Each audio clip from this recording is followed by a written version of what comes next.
Welcome to Deucecast Extra, live on a Tuesday night. It feels like it's been a minute since we covered an actual show. I feel like we've been spinning our wheels quite a bit during the summer. There wasn't too much to cover, but we have two shows which I am super excited about that we're going to get to cover this I guess 9 episodes for one of them, 8 episodes for the other one, I believe. But scheduling is weird on Agatha All Along, but very excited to be doing Agatha All Along and The Penguin, Disney Plus and HBO respectively. So it's a fun time. Agatha All Along, officially the first Marvel Television branded series. So you'll see that logo when you first pull it up, which is a new era, really, because they're trying to say that you can separate it a little bit from having to, worry about what happens in the show versus the movies. So they're having some delineation there, I think is good. But what we will do, as we always do first, is go around the horn and talk about how we extra. I'm just going to go in order as I see it. So Espo, how did you extra this week? Well, I finished my time machine induced viewing of The Sopranos, and I got Yeah. so only 20 years late. I started and finished The Sopranos. It was really amazing. And then the past couple days, I've been going through the 20th anniversary or 25th anniversary of the show. Retrospectives, and I was like, oh, James Gandolfini died. I was like, I had no idea. So I feel like I've been in like a coma and woken up, and it's like imagine watching a TV show, and then Right. the next day being able to watch 20 years later the show, and like, oh, this is amazing. And it's like it's kind of surreal. Well, I So think the timing is good for it because I think there's a new documentary coming out or just came out on HBO about the show. yes. I don't know when there if it has came out, but I saw a trailer for that and it looks Yeah. fantastic. Yeah, Yeah, it looks really and good. So your they've timing's good. also a lot of the casts have podcasts, like Right. like the two kids have a podcast, and two of Well, I know Tony. Imperioli had a podcast for a while. Yep, it's out there still, and Okay. so so I'm really trying to like halt my Sopranos obsession before it like fully takes over. But I'm totally into it, and it was really cool to then watch The Penguin, and I was like, oh, I was like, I oh, bet that okay. was cool. It was really neat to just see similar beats and similar Yes, very much so. style. I was digging it. So yeah, that was it should be my last mention of The Sopranos. Alan, what's up, buddy? Thanks for joining tonight, man. Garrison, are you ready to tell us how you extraed? No, not yet. Okay, No. Let's go to Jacob. Yeah, let's see. My extra is not very. It's not a positive extra. I've extraed for the past couple of weeks of being in absolute misery with this college football realignment. It is impacting me on a level that I was not impacted at for these previous Power 5 conference realignments. Yeah. I'm angry. I feel like the child of like divorced parents in a way. Because it's getting ugly. The Pac-12 is suing the Mountain West now. Breaking news of today. Oh, what are they suing for? Because of the poaching fees that the Mountain West. So here's the picture. Pac-12 gets absolutely decimated. Oregon State, Washington State, everyone leaves dry because nobody cares about those poverty franchises who think they're better than they are. Right. So the Mountain West is like, well, here's a helping hand. Let us get this scheduling agreement with you. We will play you for guaranteed the next 2 years. So you don't have an empty schedule. So you play more than one football game a year. Well, what happens? The Pac-12 decides to poach a bunch of now 5 schools from the Mountain West, and our Mountain West commissioner, Gloria Navarro. No. Gloria something. She's been doing, I think, the best that she can. She put in place poaching fees for if they try to do this. She said, here's the agreement. We'll do this if you guys then turn around and try to steal Mountain West teams for your conference. You have to pay us like $11 million for each team. That's wild. On top of the schools that are leaving the Mountain West's exit fees. $11 million, which is like that is wild. So, yeah, the Pac-12 is suing the Mountain West, saying that it is against antitrust law for something like that to be in place, and they were under duress and had no leverage when they agreed to those terms. Man, They can absolutely. I hope a massive earthquake hits and takes California, Washington, and Oregon. Wait a minute, Oregon's over there. Oregon's my team, man. What are you? Burn it down. How dare you? How dare you? I take personal offense. It's crazy. It's crazy as well. College football just feels more like the NFL now than it ever has, and it's kind of feels weird. I mean, it doesn't feel as fun, but it is what it is. I'm pulling up the lawsuit right now. Well, that was a nice preview of the forthcoming Deucecast Extra Innings podcast. It's going to be our sports podcast. No, that's I thought you were talking about Garrison's workout video we just saw there a second. He was running between rings. That's right. So here's more precise language. Okay. The suit filed in the Northern District of California alleges that the potential penalty is unenforceable under antitrust law. When the Pac-12 entered a scheduling agreement with the Mountain West last year, the Mountain West Conference added the poaching fee as a poison pill should the Pac-12 try and take schools from the league. And it goes on to say that the Pac-12 claims that they were under duress and had no leverage, so were forced to sign it. Wow. Under duress is the biggest. Whenever I hear anybody say that, that is the biggest BS. I was under duress. Whatever. That's ridiculous. Garrison, save us. How did you extra this week?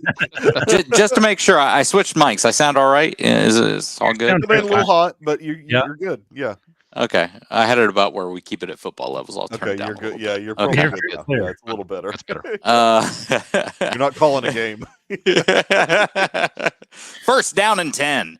I picked this little guy up on a sale. I've been looking at this for a little bit, but I picked up this on a sale. I don't know if anyone knows what this is. Wait. Is that a Steam Deck? Steam Deck? Yes, it is.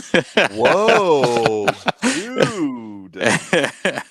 That's nice. I have been spending like every night going to bed playing Spider-Man and all this. Yeah. So fun. That's awesome. It is awesome. It is.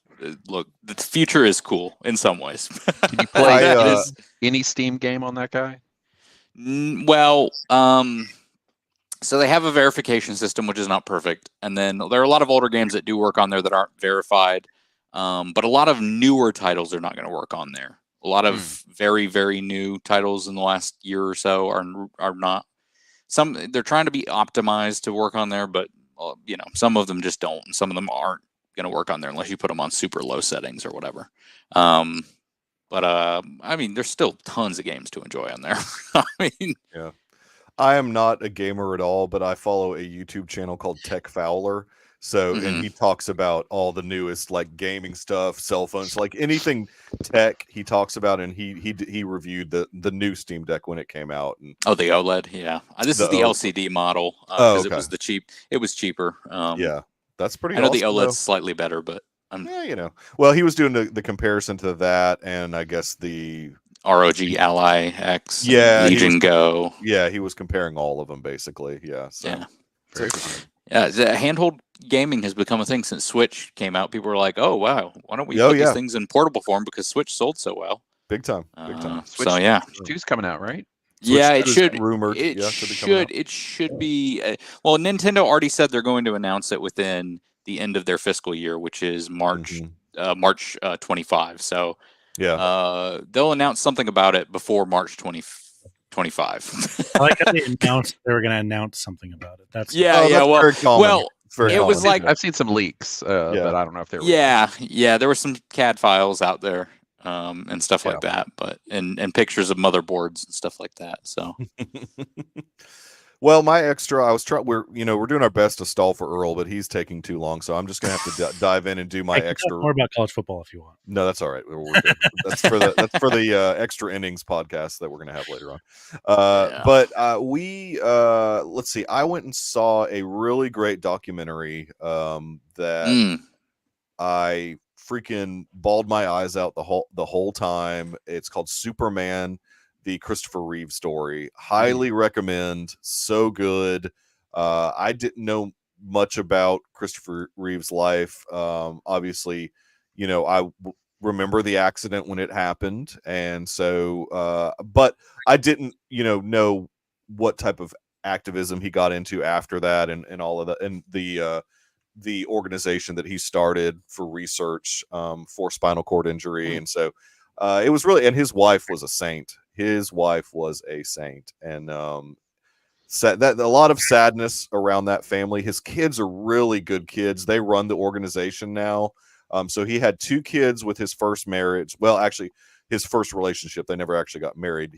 He was in a relationship with a British woman and had 2 children there. It's interesting because the son, occasionally when he was talking, he had like a little British act, just because he spent some time over there too. I mean, lived in America and in England quite a bit. So he had 2 kids with that relationship, and then 1 kid with his wife, who is sort of been in the zeitgeist recently because he did some red carpet stuff at the Emmys, and he's going to make a cameo appearance in James Gunn's Superman movie. So it's really, really neat. It's a really great documentary if you have a chance to see it. So right now, the only way you could have seen it is if you did the Fathom event.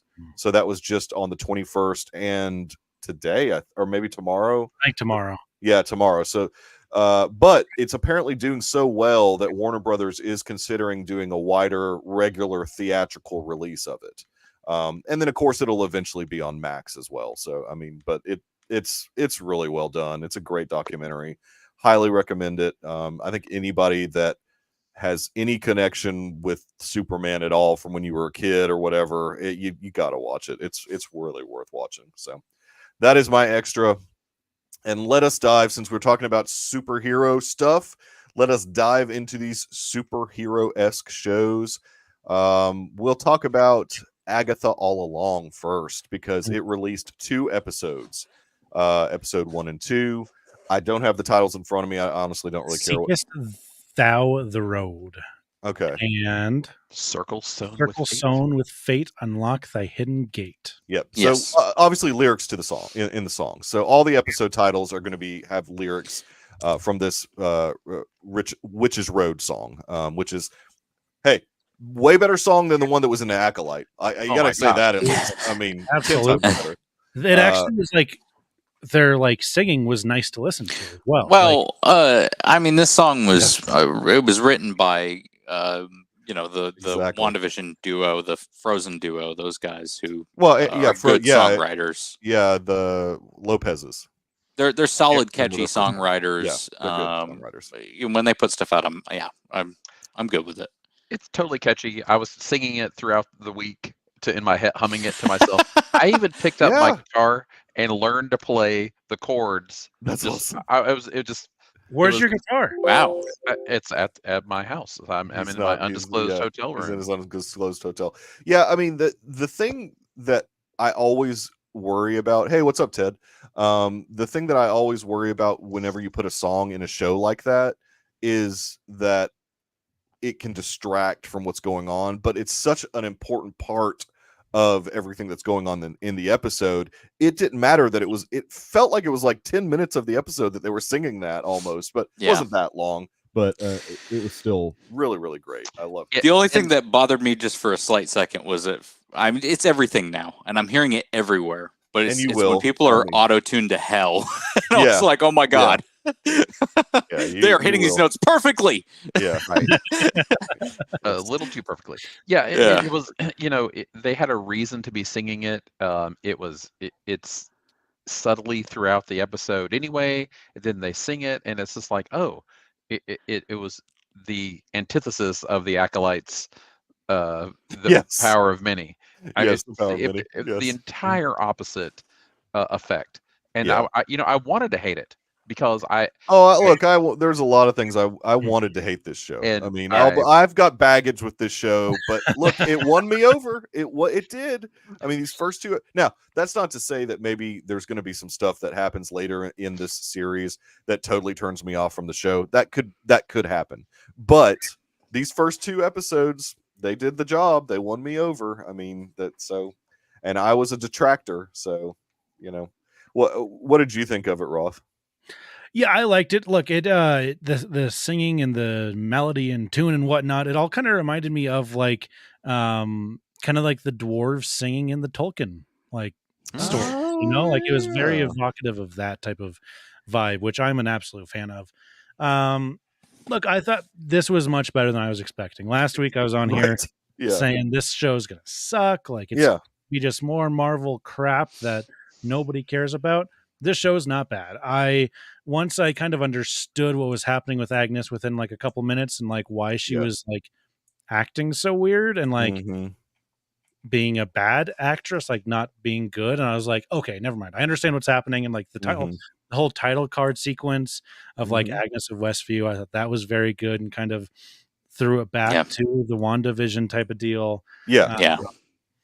It was a good way to start the series. Yeah, I'm excited for more Aubrey Plaza. Yeah, she's good at being bad. Big fan of hers. Yeah, no, I mean, and apparently Agatha is as well. Yes, big fan of her characters. So we'll see what happens with how deep they'll go with all of that. There was definitely some interesting. The script was really good too. Yes, you really had to pay attention because they revealed a lot within these first 2 episodes of maybe some things that happened in the past. Before we dive too far, because I am trying to give Earl a chance to get in here, but before we go too far, Garrison, just general thoughts. What are the first 2 episodes? You just watched them both, so yes, I did. I just watched them. Yeah, they were better than I thought they'd be. I'm not fully won over because I think I know where certain things are going, and I just don't care about certain things. Right. But I mean, let's go on the journey. I'm gonna be here. I'm gonna see all 6 episodes. It's 6, right? That's usually what Disney Plus shows are. I think it's 9. Is it? Yeah, it's 9. It is 9 now. Remember, we had 2 here, and then the for at least 2/3 of it. Yeah, the finale will have 2 episodes too, so it won't feel like 9 because of the way they're releasing them. It'll feel like 7. Because of that. I really liked the intro. I liked the specifically the crime drama Mare of Easttown kind of parody. Well, not parody, but kind of take off on that. I really like because I saw how they were setting up the beginning of that episode just to get into that really quickly, where she walks up to the line and I was like, hey, that's Herb. And they're talking at the fence line. Yeah. There's some really good just kind of WandaVision imagery that's kind of put here or there throughout this episode. And I liked pulling those guys back and kind of doing that in a different way while she's kind of trapped in this little reality that Wanda trapped her in. I actually really could have done a whole show with her as the detective, to be quite honest with you. I could have too. I mean, that would have been bold and gutsy, but I think I would have enjoyed it. I mean, if make this it was a mystery. She smacked that gum around like she was, then I could have done it. If she was smacking that gum like she was this episode the whole time, I don't know. Yeah, she was very intentional. Very intentional. Well, some of that was, some of that was played up for a little bit, but right.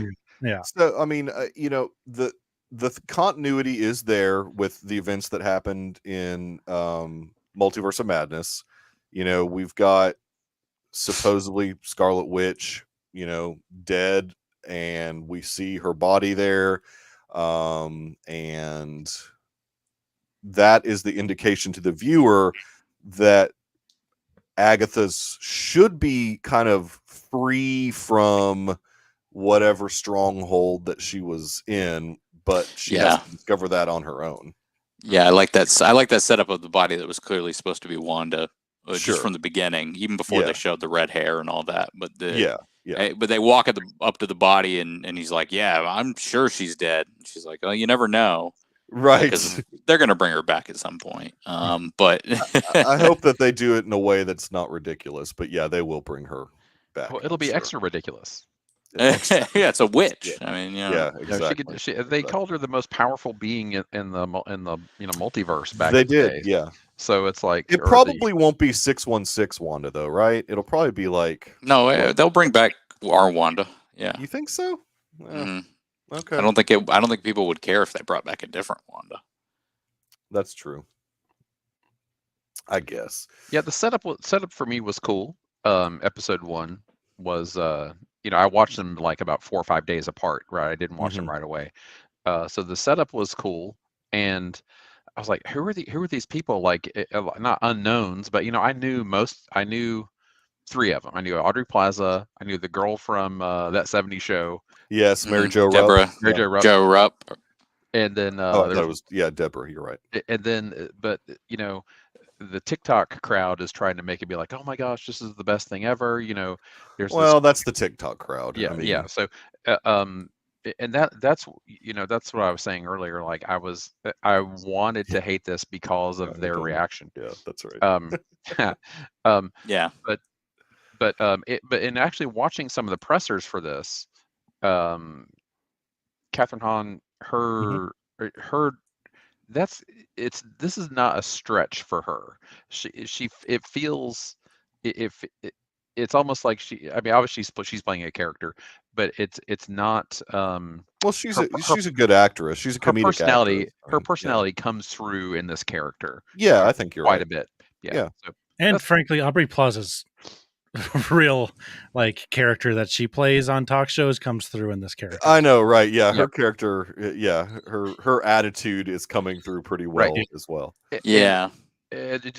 Just to say a little bit more about that, it's like I really don't like the actors as persons, right? It's like they're just kind of whatever, but it's not a huge deal. But it was like, oh, okay. It's like I really don't like this person, this as an act, there personally. But their character, I was like, oh, okay, I can get into this. Yeah, so I'm finding it easier to disconnect that. You've got to be willing to separate. I mean, that's just an age-old thing. They're not politics or anything.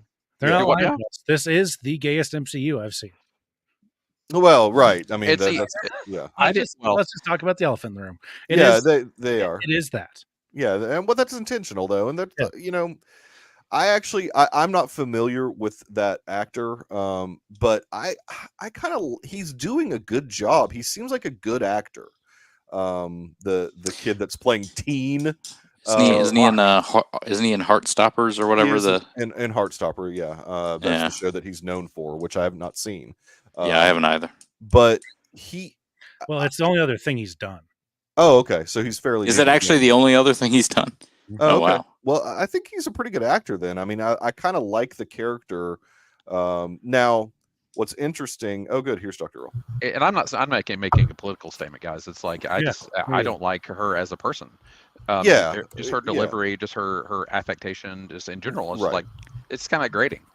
Anyway, I enjoy Aubrey Plaza. You hate her. We get it. You hate Aubrey Plaza. I enjoy Aubrey Plaza's all along delivery. Earl coming in hot with Agatha All Along singing.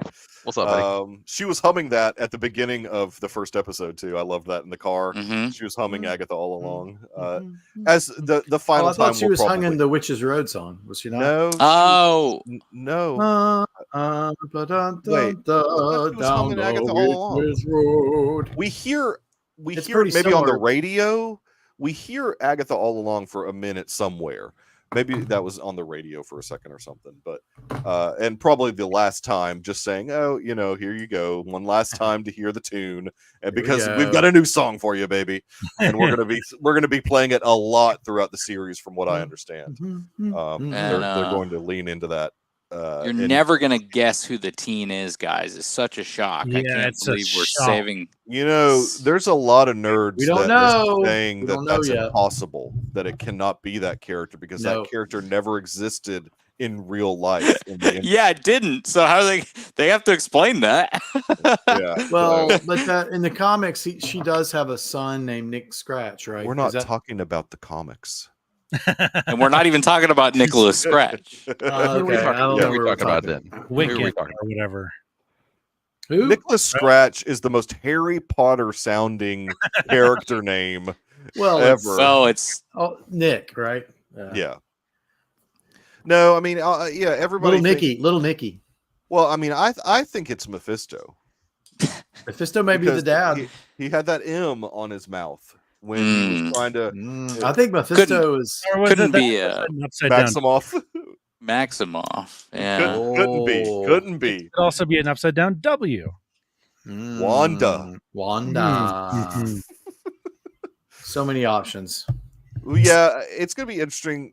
I mean, since those characters didn't actually ever exist, they were Well, a but manifestation of the her twins mind. existed in another universe, is what we found out in the movie. So looking exactly like the 838. Was that the 838? Is that what it was? that 838. Yeah. Yeah. Multiverse of Madness.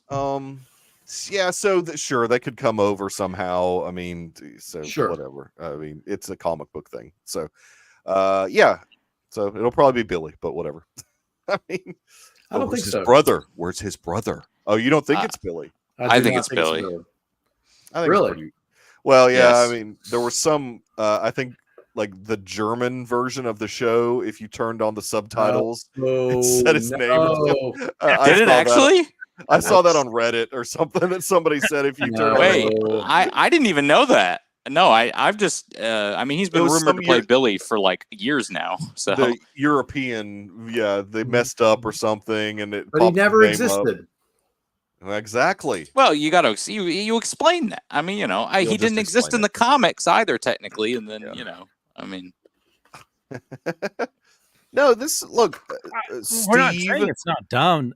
Yeah, who's saying anything about it being dumb? I mean, it was enjoyable. These two. Steve, that's not. We don't know who that is. We can't. I know it's Steve. Let's be respectful to our viewers. We need to be respectful. All of them. Steve. No, not to Steve.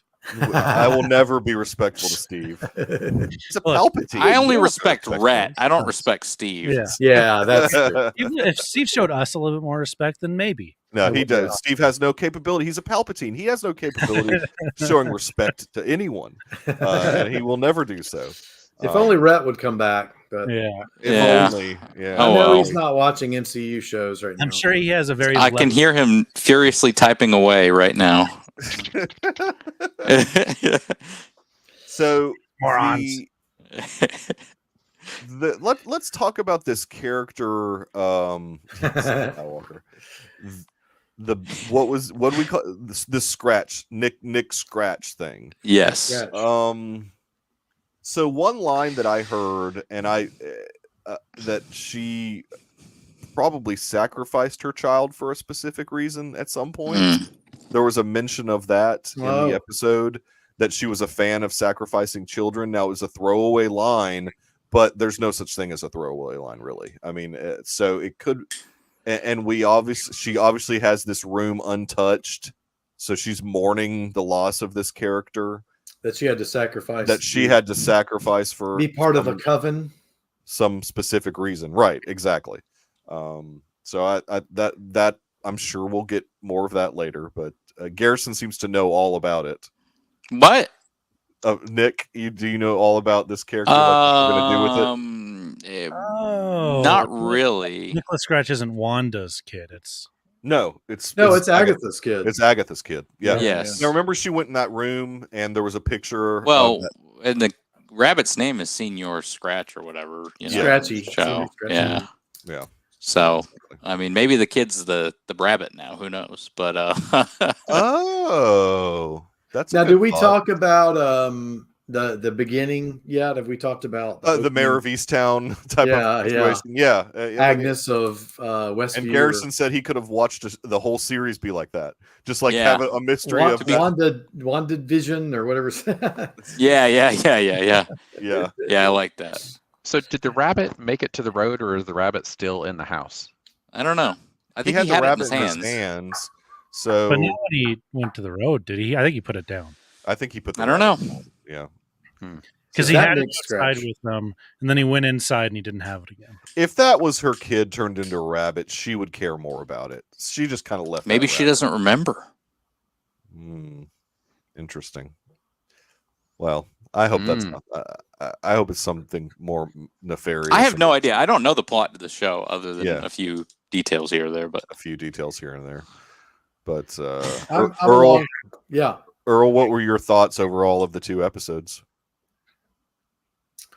Oh, I was intrigued by it. I thought I was encouraged that it's a good word for it. Had seemed to have pretty snappy writing for the most Yeah. part. Now, I could have done it's without been rare lately in MCU Yeah. shows. You know, so the first episode was that Mayor of Easttown thing. And at first I was like, why is she acting so like it was almost like she was overdoing it. But then I realized, okay, wait a minute. No, she's stuck in a TV show. Yeah. It took me a minute because I thought this doesn't seem like what Catherine Hahn would do. Mhm. And then I realized, okay, yeah. And then I kind of went along with that because it threw me back into the WandaVision world. Yeah. That's why I kind of liked it a lot too. Yeah. Yeah. Oh no, I love that. And then I liked the collecting of her team, her new coven. Yeah. I could have done without the Kegel egg joke, but you know, I mean, besides that, yeah, right. You're missing the Kegel joke. The first Kegel mention Rhett. in the MC. Yeah. I mean, You're not wrong, man. You're not wrong. It was that was pretty good. Yeah. I liked when she was like stripping and like I'm so hot and like all like flashing to all of the like WandaVision characters. Yes. That was good. I liked it went black and white for a second. I mean, I thought there was some great stuff. They made some really good choices to hook people. I think it was really wise of them to put these 2 episodes together, and they knew they had good stuff in these first 2 episodes. And they knew it would hook the detractors, of which I was one of them. Now, the rest of the episodes could be crap. I don't know, but they've at least got me interested enough to keep watching the show. I didn't love Aubrey Plaza's character at first. Oh, really? Until I realized because I thought, well, the way they were talking to each other, but then as I dawned on me, okay, she's trying to break her out of that spell. It made more sense, you know, in the first episode, and then when she finally makes the transition back. I mean, she is a villain, so she's kind of a jerk. Agatha. She's also a part of the coven, clearly. The Black Heart. Oh, you're talking about you're talking about Agatha being kind of a jerk. Yeah, well, not Aubrey Plaza's character. No, but I mean, when Agatha finally snapped out of it, she was kind of like being her sassy sort of instead of the depressed police mode or whatever she was in. Steve, I can answer that for you. Yes. Don't pay attention to Steve. No, don't listen to that. Not only does Steve disrespect us, he disrespects the people in the chat with him. So don't even pay attention. Guys, do not engage. Yeah, this is what I thought too. Exactly, Tracy. I think that it was nefarious. She was wanting her to wake up. Yeah, I mean, because of this right here. What Tracy said, she only wants her to wake up so the Salem 7 can come get her. She's a villain, basically. They clearly have a bad past together, probably romantic in some way. Romantic relationship. Exactly. And they hate each other now and want to kill each other, but also can't. That's like a love hate, I'm sure. They physically cannot kill each other. Was my understanding of that one scene where they are. She said that. Talking. She said we can't physically kill each other. Yeah. Right. So how many people went down the road? It was Catherine Hahn, 5. Joe Locke, 5 total. A total of 5. And then how many people? How many of the little apparitions were outside the house? 7. Right? Wait, no, 7. 6 did. It was a Salem 7. Salem 7. 6 did. Oh, Catherine 6 were Hahn, Teen, Yeah. Jennifer Kale, Alice Wu, Gulliver, Sharon, and Lilia. Yeah. Right. And then there was how many of 7. the 7. The Salem 7. That's the full 13. But that's then the full 13. But then Rio, she's the black heart of that. She's the Rio. Earth witch of that group. So Right. technically, you'll have 7 on both sides. Yeah. Ultimately. She'll Hey, that's show like up. the Mountain West and the Pac-12. You missed it, Dr. Earl. He went on a big tirade about the Pac-12 and the mountains for his extra. I called for an earthquake to separate California, Oregon, and Washington from so the sad. contiguous. I'm United personally States. offended. My duck up in this. No. I love it. But I did like the movements of the 7, by the way. Yes, that was They were scary, kind of. You know? Yeah. Reaction. So my wife informed me the other day about a witch's coven, and traditionally, and I looked this up, a coven should have 12 witches and the devil as its leader. And I was like, oh, Yeah, so that makes sense. That checks out. so there's to be 13. Yeah, because it's apostles and So how many what I'm suggesting here is the people on the road and then the other witches that were outside. Does that make will that make a traditionally sized coven? I And mean, then the devil who's the bunny. Yeah. All right, I got it. I'm in. well, okay. So remember at the first episode, there was that scene where she was in the library yes, and everything was burned out, and you just Yes. see a guy looking through who Mhm. said, Yes. There's fire. "Did we talk about that probably being Mephisto?" Oh, No.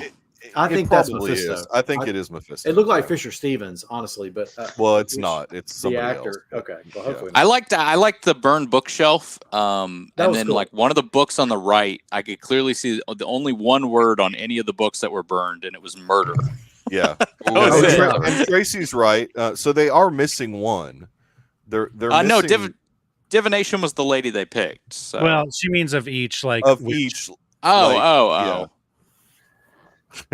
Yeah. Mephisto. I'm everywhere. calling it. Mephisto's going to show up eventually, Well, I mean, or Ralph Eventually. Boner, maybe Ralph Eventually. Boner, but no, Ralph Boner's not in this one. Sorry to disappoint. so does he show up as Borat or Bruno or Ali G? Yeah, What are we? it's He's like, witches cannot afford. He's gonna. Well, who did he he's play? in the not Trial of billed. Chicago 7? What now? Say that again. He played that one hippie guy in the Trial of Chicago 7. It was a dumb joke. We don't need to. Oh say yeah, it. Oh, yeah. Guy who's made that book that you can That's right. steal it or whatever. I Yeah. can't remember. Even though I don't know Steve very well, he knows that we've been seeing Mephisto I forever. pushed back on the Mephisto theories in WandaVision.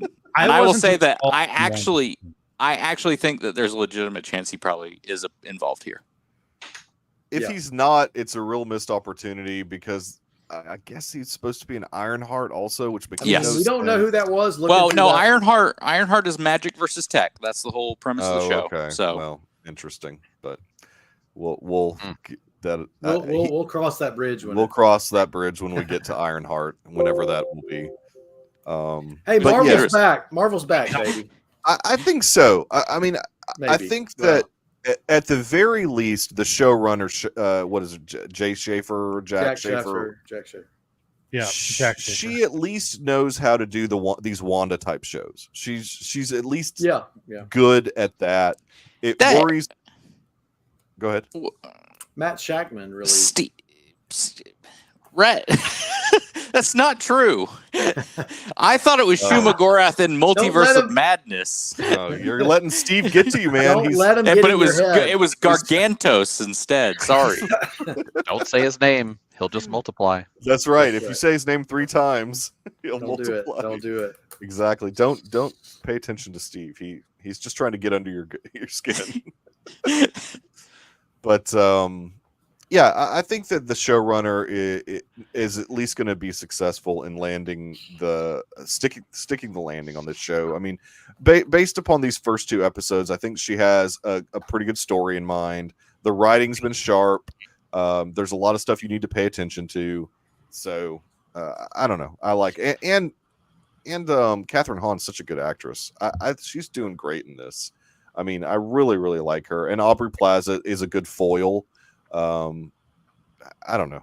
I Yeah, in a different type role than we normally think of seeing her as kind of the Who, Aubrey Plaza? well, just playing somebody sinister as opposed to just sort of her bored kind of. I just always think about her in Parks and Rec. Parks and Yeah, Rec, yeah. I mean, she's been. the bored I don't teen know. action. I feel like she's always had like a streak of sort of nefarious, like shiftiness about her, and well, so she's always been shifty, but not sinister. No, I said at the beginning, and Dr. Earl wasn't there for that. She's playing her talk show character that she right. like. Her talk Exactly. show character is what her character is in Agatha. All Along. Yeah, exactly. Whatever it's called. Just a weird plot point for me. It's like they, Mephisto. when it seems to me that they're taking Deborah Jo Rupp's Miss Hart character down Yeah. the road against her will or under, Or she she's doesn't- just too stupid to know what's going on. Well, she's a green. What is her witch power? she's like Yeah. the gardening The witch or whatever. guarding the land or whatever. Um, yeah. The gardening witch. I think they may play to that like, hey, look, you can't take somebody on the road unless they know they're going down the road, right? And that's Down. Sorry. I don't think the road has like morals. okay. I think So there's no I think rule. the likely outcome of that The character. Witch's Road, I would man. be surprised if we see her like die. Yeah, And- she's got the green I thumb. I think you're going to find out that she actually does have some sort of connection to witchcraft, Right. and that she doesn't necessarily know it. She is oblivious to all this, but Oh, okay, yeah. Yeah. So I guess she's that makes there. sense because That'll she be is part of the humor. right. Yeah. Yeah. Okay. Yep. You're right because she And is she's good gardening. too. She's So funny. like that Yeah. comes in with the Green Witch stuff. Yeah. She I think she probably is a witch. Yeah. I mean, so you're letting Steve. Don't let Steve get to you, man. Don't let Steve get to you. I'm just gonna leave and play Mass Effect. That's what I'm. I guess from what I understand, each episode is going to kind of maybe use the song in an interesting way each time, like different styles, like the same lyrics, but they'll do different styles of music. So it's going to be interesting. Yes, this is right, Tracy. Somewhere Agatha says we can take any dummy with a little bit of power when she's explaining it to Teen. Yeah, exactly. Mm-hmm. That's right. Teen. Just needs a little bit, just a little enough to get that road started. And once you're down the road, then your journey has begun. I liked all the Wizard of Oz references. Her hair. This is Toto. The yellow police tape road at the beginning. Yeah, exactly. There were some good homages to Wizard of Oz. So even the Witch's Road is kind of yellow brick roady. Yeah, it looked and Yeah, it was twisty. windy. Yep. Yeah, it looked cool. Yeah, I did like the staircase going down. I thought that was really cool. Yeah. Oh yeah, that was a cool effect. It just looked neat. I'm appreciative that the magic doesn't, at least so far, hasn't gone too dark into the darker elements of witchcraft. Although, it will. It will. Yeah, It's coming just from the trailer. Don't you worry, Dr. Earl. They will do. We'll that. have lots of pentagrams and. I may have to start watching this show with like a rosary in my hand. You should. You I would definitely say you should. need to. I think that's a wise choice in general when you're watching anything from the MCU. What was I going to say? I lost it. I had something that I was going to say about. Question. Yes. When the song is not working and Agatha is pitting everybody against her and trying to get her to attack her, is she actually trying to get the door to open, or is she trying to get them to attack her so she can steal their powers? She thought that was the only way at that point that she was going to be able to make something happen, but then the door all of a sudden appeared. Mm-hmm. So I think that's all that was. But to Patti LuPone's point, I can't remember her character's name. I mean, that is the only way that she can get some of her powers back is if she attacks Lillian. Yeah, exactly. So, who would have thought Patti LuPone? She was actually pretty enjoyable. She wasn't too over the top. I was afraid she was going to be very Broadway and over the top, but she was fine actually. And I was like, "Who's Patti LuPone?" I mean, no, you weren't. I mean, for real. I was really? like, yeah, really? Like that. She's an Eva Perón, man. She's a Broadway legend. Whatever. Yeah, exactly. She got Tony for Evita.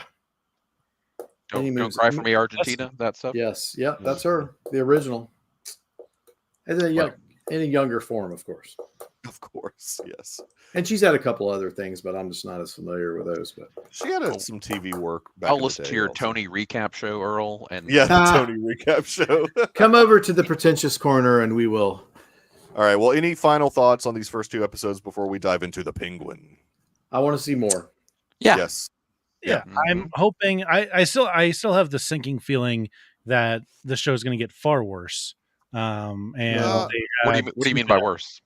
Like, it's not going to be enjoyable by the end.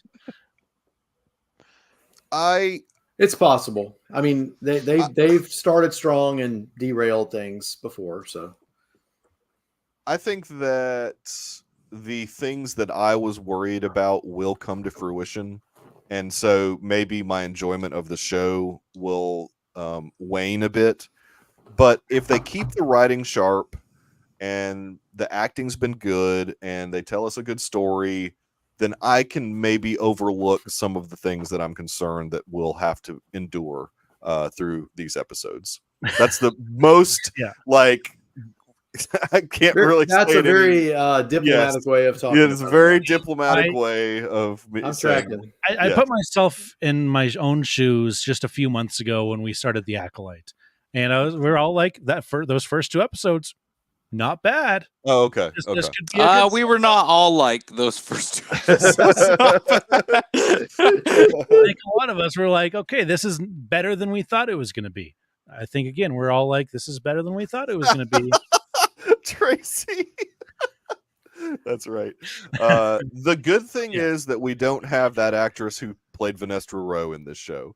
And so good gracious. Or the twins. Yeah, the acting here is good. Yes. I mean, really, Yeah, I have no complaints there.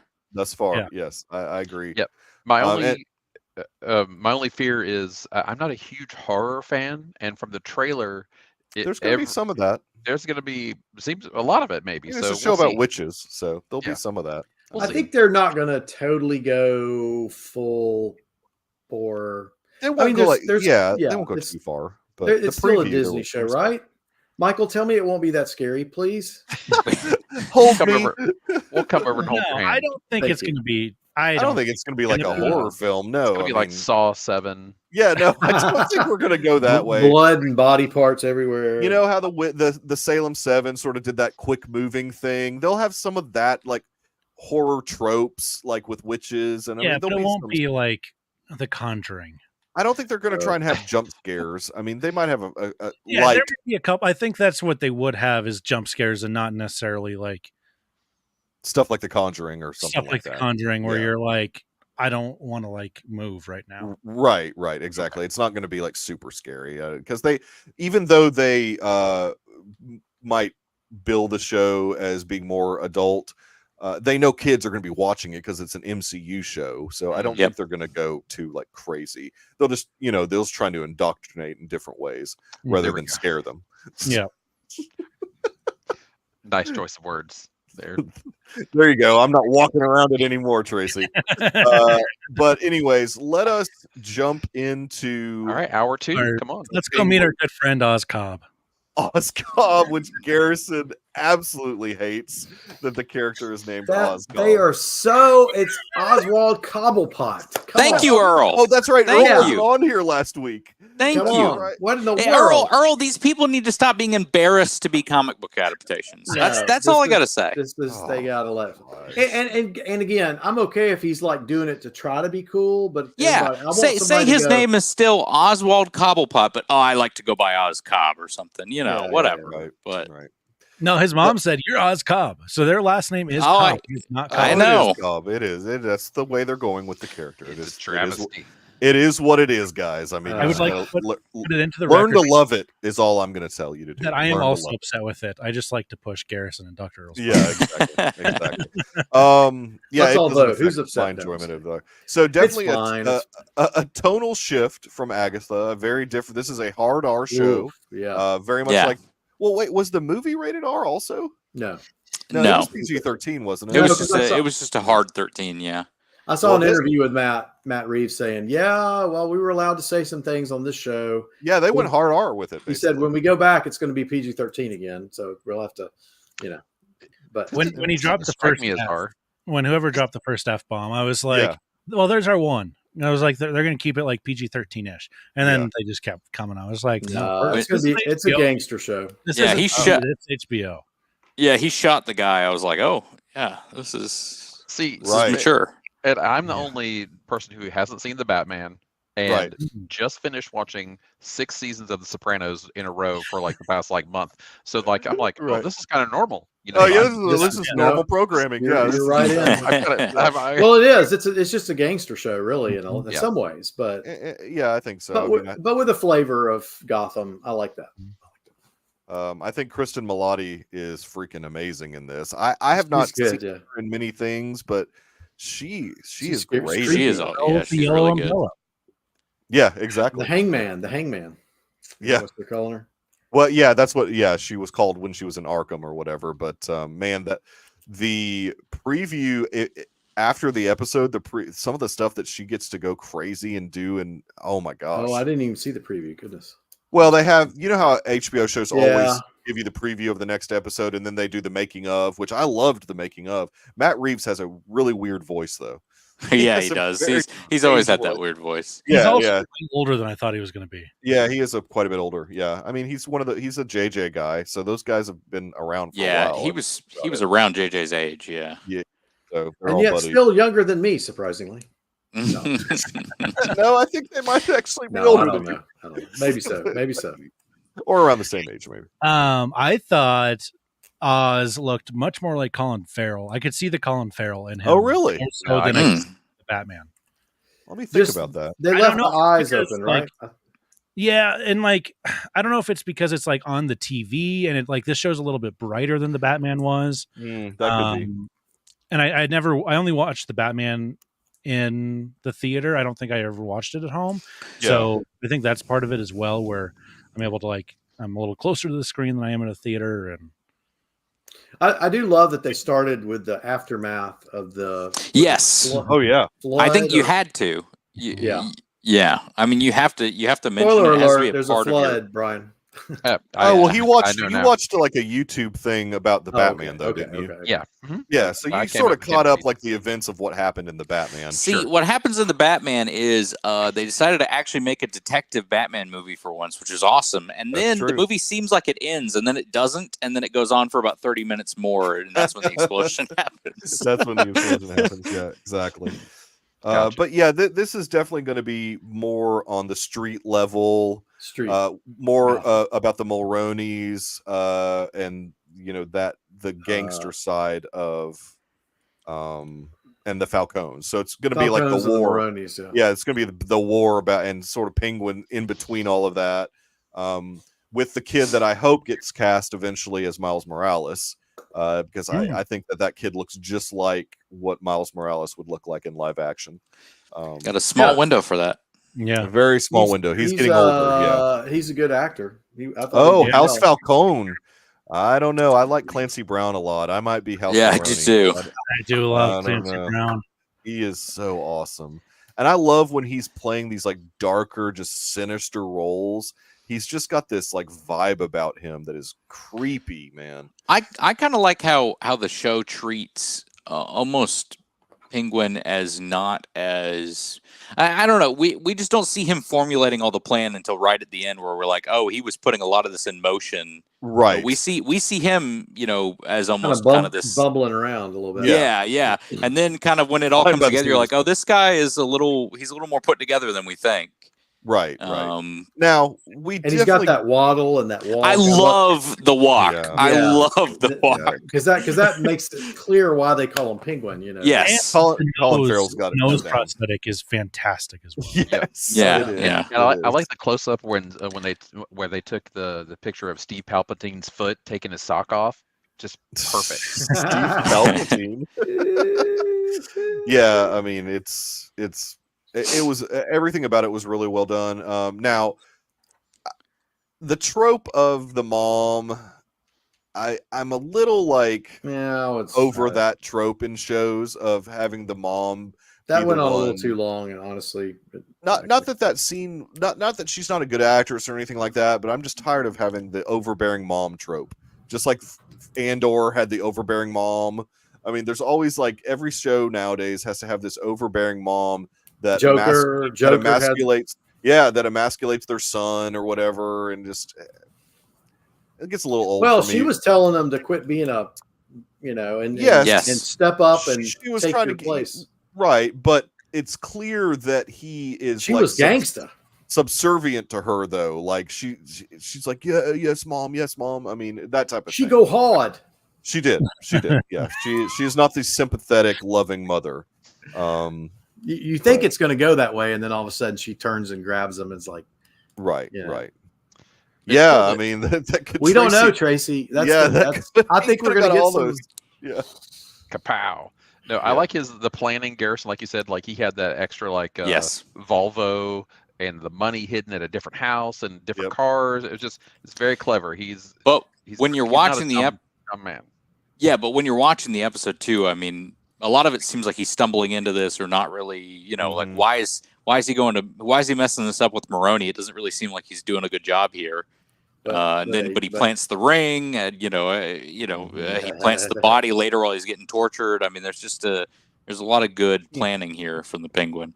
Well, but I do like that the thing that kicks it off with him shooting Falcone's son, Yeah. Alfonso or something. I like that when he did it, it was so totally out of like it was just out of anger. him. And then he's like, oh man, like he's like, right. And so that, like Garrison was saying, that. that's sort of like maybe show at the beginning of the episode, you sort of showed the characterization of a guy that just kind of flying by the seat of his pants, not really knowing what he's going to do, maybe being a little too off the cuff with some of his stuff. And I do think Al was right about he wants to be that guy that's revered by the community, beloved as the kingpin of the community, basically. Yeah. People throw him parades when he dies. Yes. Right. Oh, Exactly. that was a good speech there. Yeah. And I love that he gets so bothered by people laughing at him. I think that's such a great character trait for this show, for this series. Oh yeah, because that's going to be and one thing I've heard is he does not like him calling him Penguin. Probably not. That's disparaging to him. So he right. I would like by the end of the show for him to have like gone on this crazy killing rampage because they keep calling him Penguin, and by the end of it, he's like, I am the Penguin. I am the Penguin. Like, no, I want him to accept it by the end for sure. Yeah. Say this is my. Now, his attitude towards Victor, like he has sympathy for Victor because Victor has a disability in a way with his stutter. And so that kind of saves Victor's life right then and there because he was definitely going to kill him. And that was so subtle. Like you just saw him look over at him just barely out of the corner of his eye. He didn't say anything. And that's really good acting. The brilliance of Colin Farrell is what that is. Just so good. But I got nervous when he said, turn around and look at the sunset. And I thought, oh, yeah. I thought he was going to do it. Is he going to waste this kid? I was like, oh my gosh. I was like, surely not. Come on. No, that's very good, Tracy. There, highlight that, Michael. Where mix the flavors. Yeah, mix the flavor, makes the suicide. Yeah, we used to do that as kids. I love that, man. I love all of that. That was such a great part of the show. But it gave him some, sensitivity. Sequel, Ted. It takes place right after the events of the Batman. Immediately after. Week after. Week after. Yeah. And it'll lead up to the Batman. Apparently leads up to the sequel. It's only like a 10-day time frame. Apparently, this whole show is supposed to be in or something. Yeah, it's quick. Or something like a very short. Maybe I'm wrong about that exact time frame, but it's like not long. Because I heard Matt Reeves saying that he's like, "Oh, this is going to be the 10 days after or something." I was like, "Whoa, okay." I like that though. I mean, I don't want a show that necessarily stretches that because I want to know for the sequel. I want that to be sort of close to the events of the first one too. I don't know if I do. Because really? I want to see because my biggest problem with the Batman was the fact that we didn't have very much Bruce Wayne. Yeah, and that's Bruce me Wayne too. Wasn't a character in that movie, so I want a little bit of time to pass so he can develop that. Yeah, that's my biggest problem too. With Batman, the Batman. But that was also done on purpose. It's like I've seen many interviews and read many interviews where like, well, he wasn't really. Bruce Wayne isn't really that Bruce Wayne isn't really a part of him right now. And I get I understand why someone wouldn't like that. I don't like that fully. But it's why I think part 2 could be really great if they tap into all that and finally evolve him into the Batman we know. And it would also make part 1 better too. Yeah, exactly. Yeah, I totally agree. Will we see some or all of the characters from this show in the second Batman movie? I don't think at least Penguin, I think. Yeah, I'm sure Penguin. It's hard to know. I don't know that Sophia makes it out of this. No, I don't think so. I don't think she makes is it out of way too murderous. We saw Clancy Brown. I could see him making it through. Oh, see, I would love Clancy Brown to be in the next one. Oh man, that would be that much. We're having a little side conversation here. Oh, my bad. I don't know. But one of Tracy's earlier points about there are pictures of the Penguin as a kid. Looks like he had a family. He mentioned that he would do the suicides with his brothers at that corner stop. Right. So his brothers obviously are not around anymore. And we see in the preview some flashbacks of him as a kid as well after the episode. So I'm excited for all that too. Yeah, I mean the advantage to any show, any series, is they can spend time getting to know the character a little bit more. I mean, even though it's only, I think it's 9 episodes, I believe, 8 or 9. I think that they're probably going to be about an hour each. So we'll have time with the character, and that'll be good. I bet we will find out where he gets the scar from. I bet there's going to be some. I think wasn't it a whip? It got him on the chin right here. Maybe Catwoman's whip. No, I'm just kidding. Oh, And at the same time, he falls into a thing with snakes. And why is it always got to be snakes? Yeah. It's funny how it all happened that one day. The time jump to Exactly. 1960. The time jump to the 1960s Batman is what I'm waiting for. Exactly. Oh, no, I'm all for that. Little Burgess Meredith Penguin. Yeah, I mean, and I don't think it's going to be something. I don't think it's going to be something good either. I think like his whole thing, the limp, and I think something really bad happened to him. I don't think it's going to be anything good. Obviously, I mean, it's not, or subtle. I mean, it's going to something pretty bad happen to this guy at some point. I mean, now that you bring it up, I could definitely see his mom being the cause of these. Yeah, I think so. I mean, yeah, I would believe that. That's so. Ooh, that's dark, man. It is dark, but this hey, it's HBO. It's not television. It's HBO. That's right. he has to be wearing a complete bodysuit in that chair. By the way, that's insane. How good that looks. Disgusting looking bodysuit. Disgusting bodysuit. Yeah, no, he is. He is wearing a bodysuit. And it's not like he joked about having a prosthetic bodysuit. Also. And when he was doing an interview, he joked about having a prosthetic with a beak on it. Yeah. Like, all right, that's Colin Farrell's Irish humor coming out. Yeah. It's a little raw, but it's got a beak on it.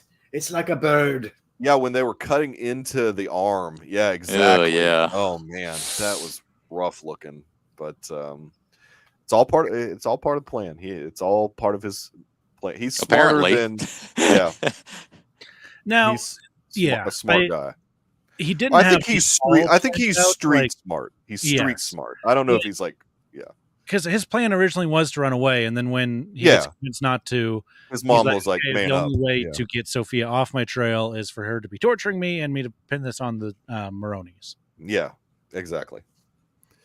Which is more of a street smart thing. Like he's good at coming up with a plan like that. I don't know that he could run a family. I still think that. I mean, I don't know. I think he's a good like second fiddle.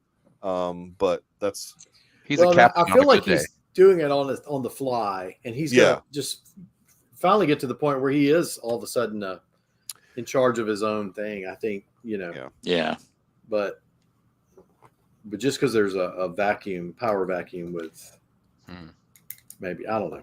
It's going to be interesting to see. But yeah, I like Christina Milani's, or is that right? Mm-hmm. Kristen Milani. Kristen Milotti with a T. Malate. Yeah, she just had an unhingedness about her that I was. She had them crazy eyes. She got them eyes that were, them AOC eyes. Whoa! Look, not wrong. He's out of line, but he's right. Exactly. So she's this is an Emmy level performance. I think that we're going to get out of both the leads. I think both of them are going to be great.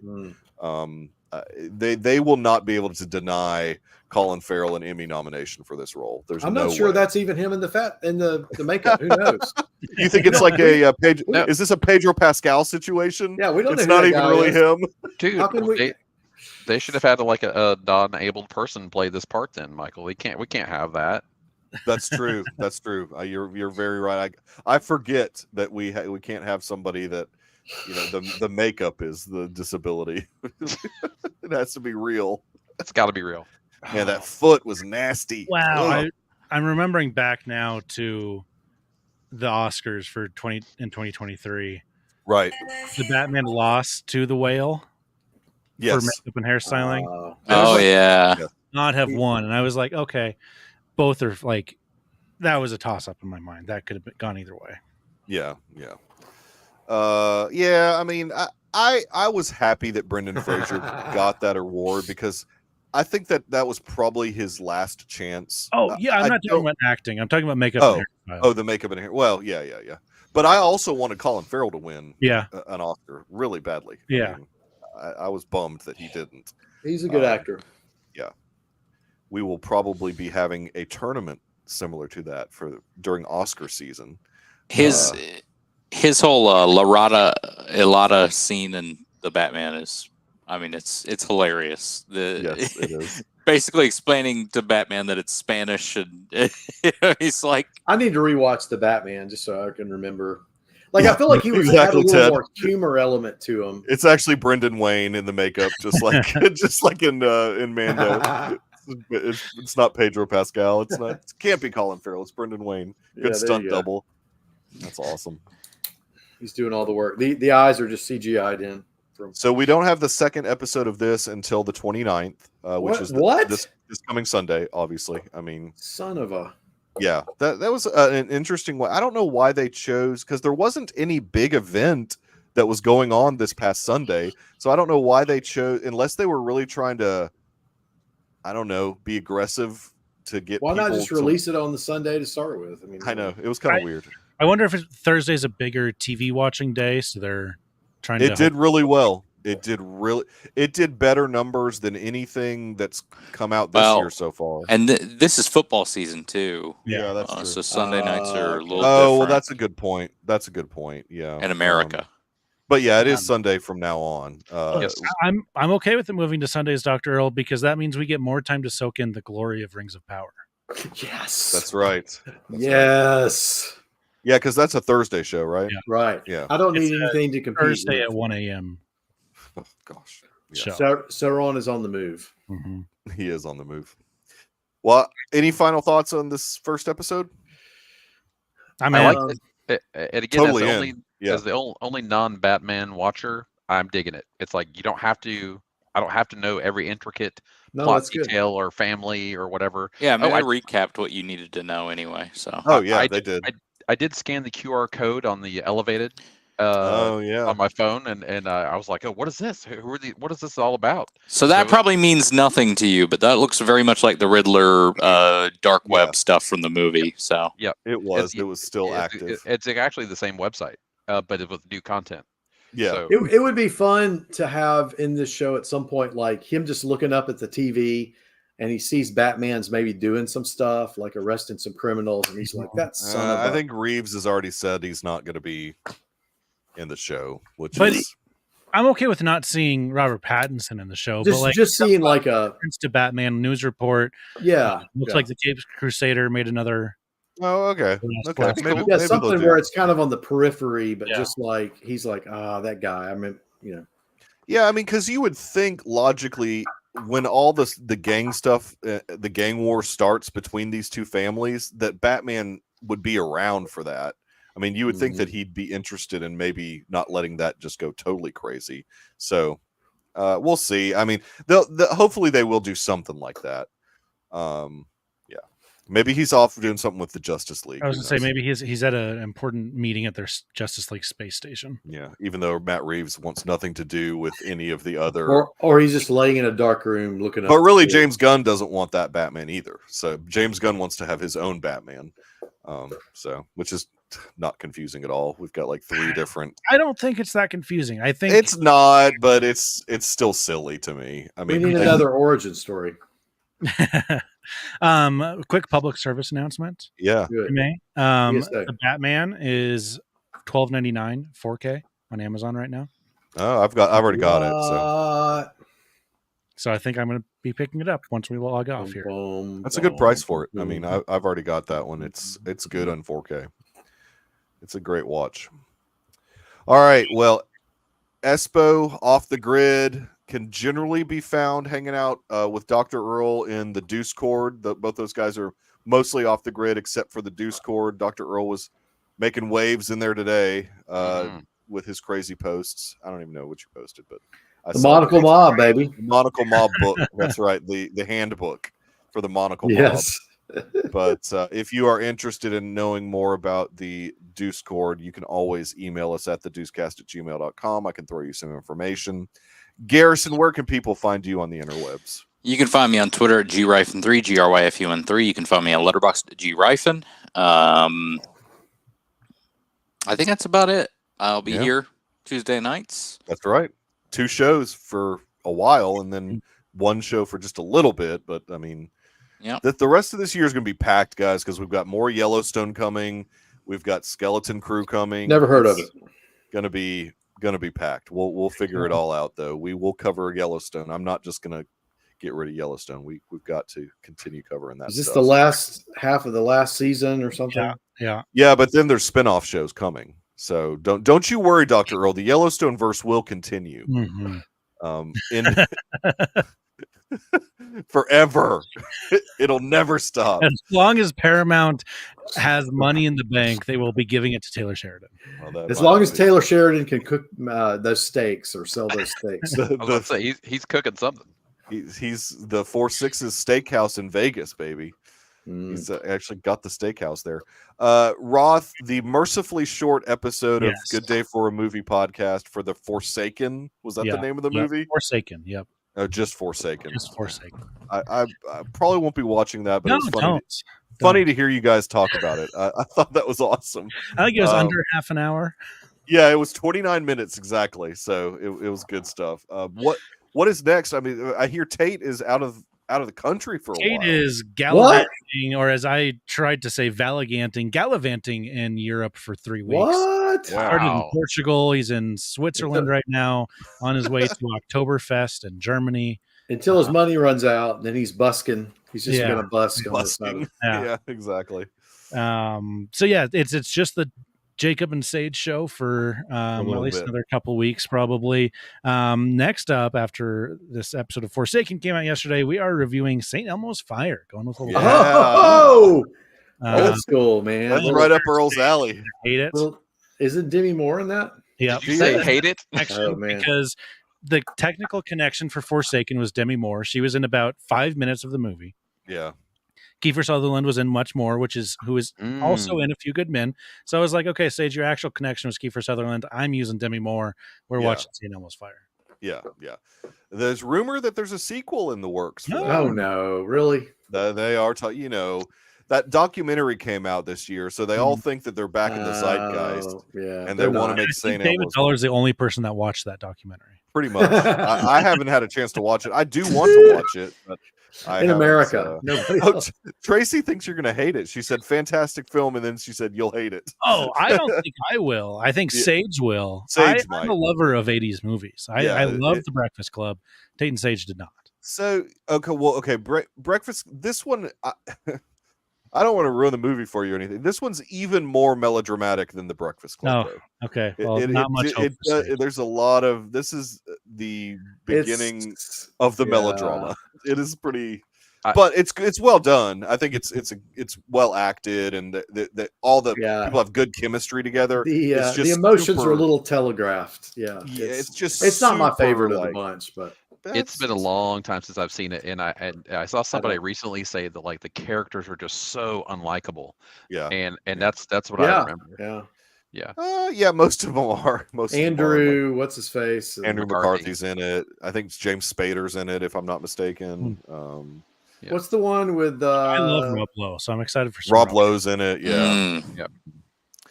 So, he's playing video games. He's video gaming, man. This episode's over in his mind. Oh, you can follow me at Roth from Wyoming on the socials as well. Yes, definitely. I heard a groan from Garrison. Yeah. What? No. That's probably my air conditioner turning on. Yeah. Okay. The Deucecast movie show. We had a fun episode that's dropping tomorrow, all about NFL players in movies.